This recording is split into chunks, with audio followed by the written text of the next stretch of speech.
King Henry VIII's dying regrets over his barbaric treatment and execution of Anne Boleyn have been discovered by a historian, who told Express.co.uk he confessed his great grief for his second wife on his deathbed. Henry VIII became king at the age of 17 in 1509, presiding over Tudor England during a turbulent period.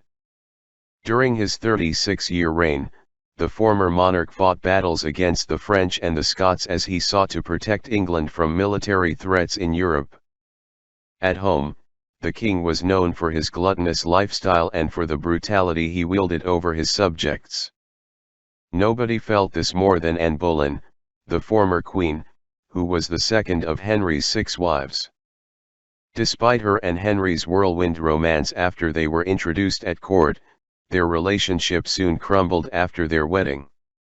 Anne failed to satisfy her king as she did not produce a healthy male heir, instead giving birth to a girl, Elizabeth, who would later become queen for 45 years. After whispers about Anne's alleged infidelities with Henry's courtiers, she was put on trial in 1536, just 3 years after she was crowned queen. She was found guilty of charges including adultery and conspiracy against the king and was beheaded at the Tower of London. Despite Henry's brutality towards Anne, the king later regretted his actions as he lay on his deathbed in 1547 and showed great grief over his treatment of his ex-wife and daughter Elizabeth, historian Sandra Vasoli has revealed. Ms. Vasoli, who wrote the 2015 book Anne Boleyn's Letter from the Tower, A New Assessment, has taken a fresh look at a little-known account of Henry's dying days. The expert came across key evidence about the king's regrets contained in a collection of documents put together by Bishop White Kennet, which are held in the archives of the British Library. She told Express.co.uk, "I stumbled upon this. It was hard to read. It's on thin parchment. Part of it was kind of smeared out. And part of it was in Latin. Part of it was in Old French. But I was able to copy it and then I did research on it. At the bottom of the page, there's this inscription. The king acknowledges with great grief at his death the injuries he had done to the Lady Anne Boleyn and her daughter. As André Thevet in his Cosmography, a writer, in no way partial has testified.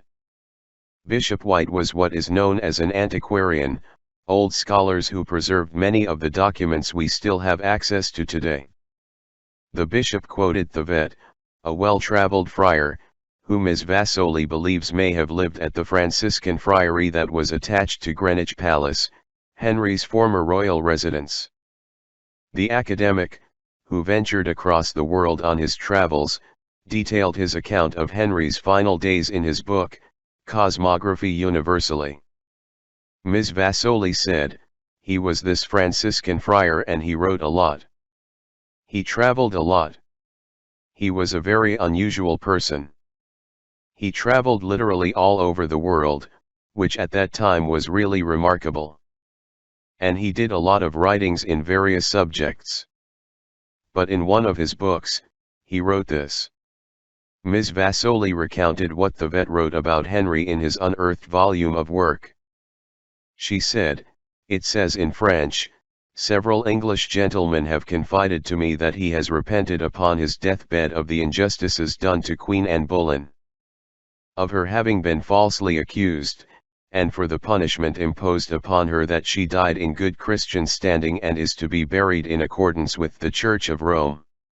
It is in association with this situation, that he, Henry, has attempted to right these injustices, and with his whole heart, signs his name to this testimony." So, in other words, this Franciscan friar, who was a contemporary of Henry's, and his close courtiers, is reporting that some of those courtiers told him, the friar, this. That at Henry's death, he regretted with great grief the injustices he had done. Anne Boleyn's Letter from the Tower, A New Assessment was written by Sandra Vasoli and published by Made Global Publishing in 2015. It is available here.